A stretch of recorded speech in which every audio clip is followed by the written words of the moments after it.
नमस्कार मित्रों, मैं ममता सिंह।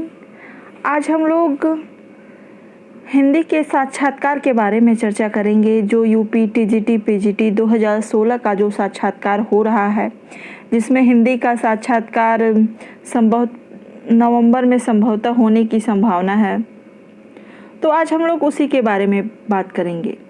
तो हिंदी साहित्य में जो महत्वपूर्ण विधाएं हैं, उनके परिचय के बारे में जो हमसे प्रश्न पूछा बन सकता है, उसके बारे में आज हम लोग जानेंगे। तो क्रमशः हम लोग इन विधाओं पर चर्चा करेंगे। चलिए पहले हम लोग देखते हैं पहला प्रश्न, उपन्यास किसे कहते हैं। जैसे आपसे पूछा जा सकता है कि उपन्यास किसे कहते हैं, उपन्यास के बारे में बताइए। तो उपन्यास शब्द जो है दो शब्दों से मिलकर बना हुआ है, उप और न्यास। उप का अर्थ होता है समीप और न्यास का अर्थ होता है थाती। और थाती किसे कहते हैं आप सभी लोग जानते हैं, अपने पास सजोकर रखी हुई वह वस्तु। अपने पास सजोकर रखी हुई कोई भी वस्तु या सामान जो भी होता है, थाती कहलाती है। थाती का अर्थ है अपने पास रखी हुई वस्तु या सामान, अर्थात वह वस्तु या कृति जिसको पढ़कर पाठक को ऐसा लगे कि यह उसी के जीवन की कथा है, उसी के जीवन की कथा उसी के भाषा में कही गई है। उपन्यास मानव जीवन की काल्पनिक कथा है। मानव चरित्र पर प्रकाश डालना और उसके रहस्यों को खोलना ही उपन्यास का मूल तत्व है। अब हम लोग नेक्स्ट क्वेश्चन पे आते हैं, संस्मरण। संस्मरण किसे कहते हैं?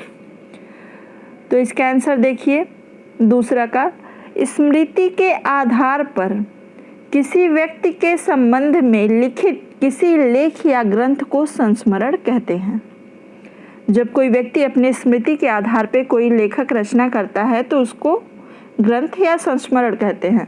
संस्मरण लेखक अतीत के अनेक स्मृतियों में से अनुभूतिपूर्ण अनुभूतियों को अपनी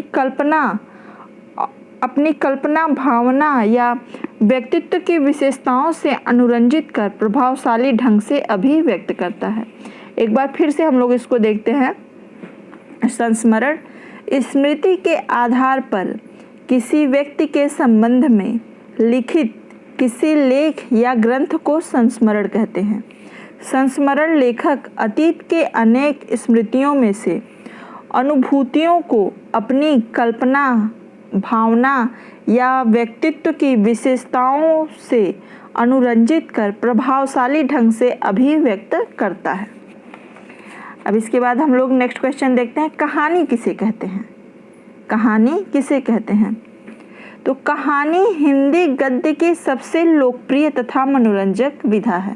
कहानी हम लोग हमेशा सुनते हैं, अपने दादी से, नानी से, मम्मी से हम लोग कहानियाँ सुनते रहते हैं और यह हिंदी साहित्य की सबसे मनोरंजक विधा है। कहानी साहित्य की वह गद्य रचना है जिसमें जीवन के किसी एक पक्ष का कल्पना प्रधान, हृदय स्पर्शी एवं सुरुचिपूर्ण कथात्मक वर्णन होता है। कहानी साहित्य की वह गद्य रचना है जिसमें जीवन के किसी पक्ष का कल्पना प्रधान, हृदय स्पर्शी एवं सुरुचिपूर्ण कथात्मक वर्णन होता है।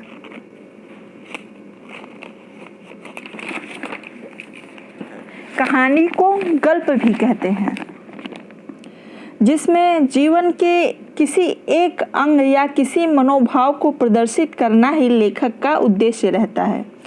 उसकी शैली, उसका कथा विन्यास एक भाव को ही पुष्ट करता है, अर्थात कहानी में जीवन के किसी एक अंग का वर्णन होता है और कहानी की जितनी भी विशेषताएं हैं उसी भाव को पुष्ट करती हैं।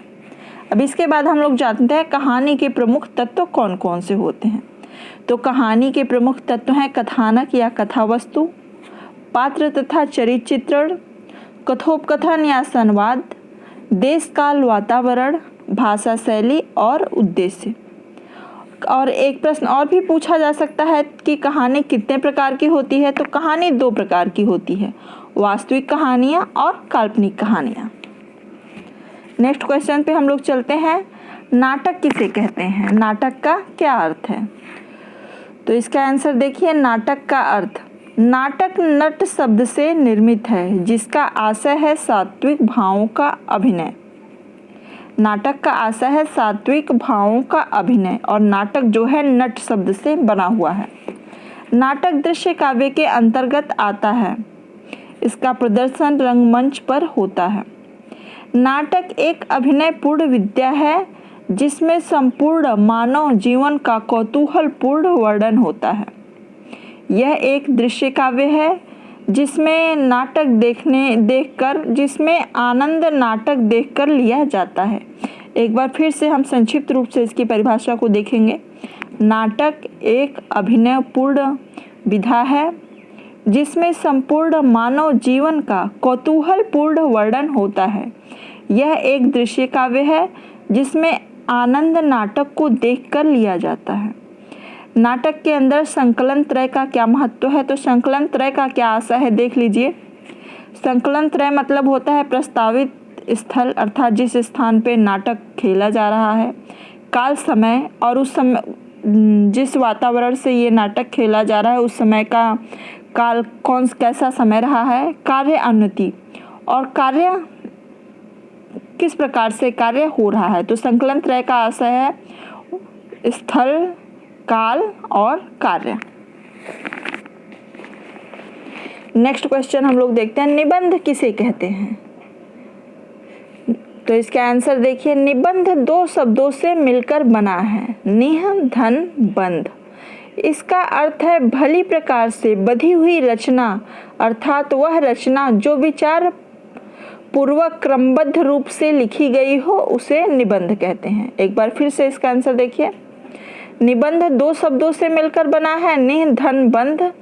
इसका अर्थ है भली प्रकार से बधी हुई रचना अर्थात वह रचना जो विचार पूर्वक क्रमबद्ध रूप से लिखी गई हो उसे निबंध कहते हैं।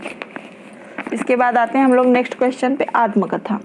आत्मकथा किसे कहते हैं? आत्मकथा से आप क्या समझते हैं? ये प्रश्न भी आपके सामने पूछा जा सकता है। तो देखिए आत्मकथा क्या है। आत्म, जैसा कि इसके नाम से ही स्पष्ट हो रहा है कि आत्मकथा मतलब अपनी कथा। आत्मकथा के लिए अंग्रेजी में ऑटोबायोग्राफी शब्द प्रचलित है। जब लेखक स्वयं के जीवन का क्रमिक ब्यौरा प्रस्तुत करता है तो उसे आत्मकथा कहते हैं। आत्मकथा में लेखक उन तमाम बातों का विवरण देता है जो बातें उसके जीवन में घटित होती हैं। आत्मकथा सत्य पर आधारित होती है क्योंकि लेखक उसमें अपने दोषों को भी क्योंकि आत्मकथा का लेखक उसमें अपने दोषों को भी निर्मम रूप से उजागर करता है। आत्मकथा के प्रमुख तत्व क्या हैं? तो देखिए, वर्ण विषय, चरित्र चित्रण, देश काल, उद्देश्य, भाषा शैली, ये आत्मकथा के प्रमुख तत्व हैं।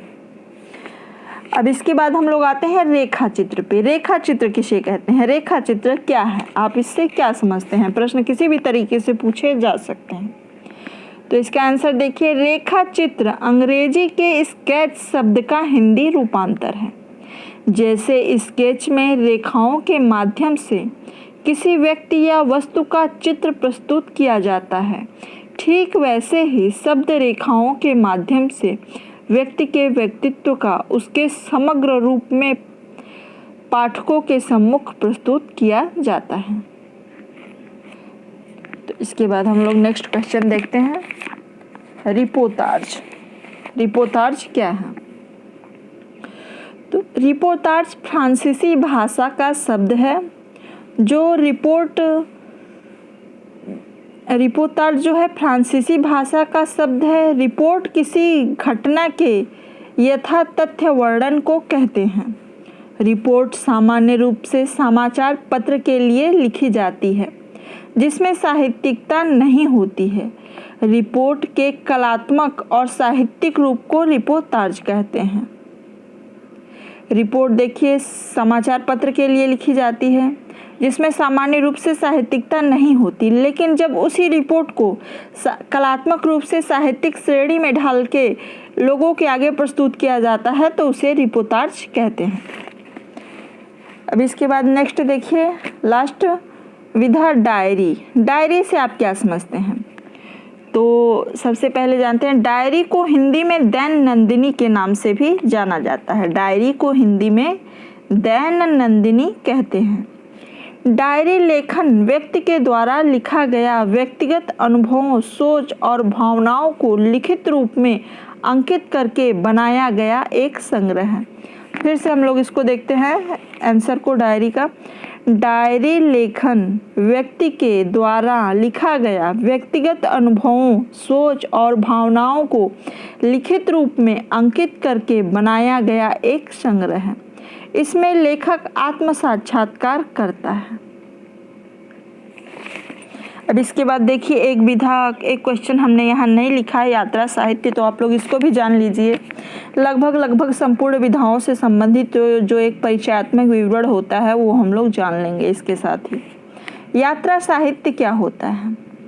तो यह साहित्य की वह विधा है जिसमें लेखक किसी स्थान की यात्रा का वर्णन करता है और वर्णन के दौरान लेखक किसी स्थान के इतिहास, भूगोल, संस्कृति, अर्थशास्त्र आदि से पाठकों को परिचित कराता है। यात्रा साहित्य जैसा कि इसके नाम से स्पष्ट है, इसमें यात्रा का विवरण होगा और लेखक जहाँ जाएगा वहाँ का इतिहास, भूगोल, वहाँ की जो शैली है कैसी होगी, वहाँ का वातावरण कैसा होगा, वहाँ के किस प्रकार से वहाँ का इतिहास है, इसके बारे में जो है लेखक हमें परिचित कराता है। तो उम्मीद है कि ये सारी परिभाषाएं आपको स्पष्ट हो गई होंगी तथा आपके लिए ज़रूर ही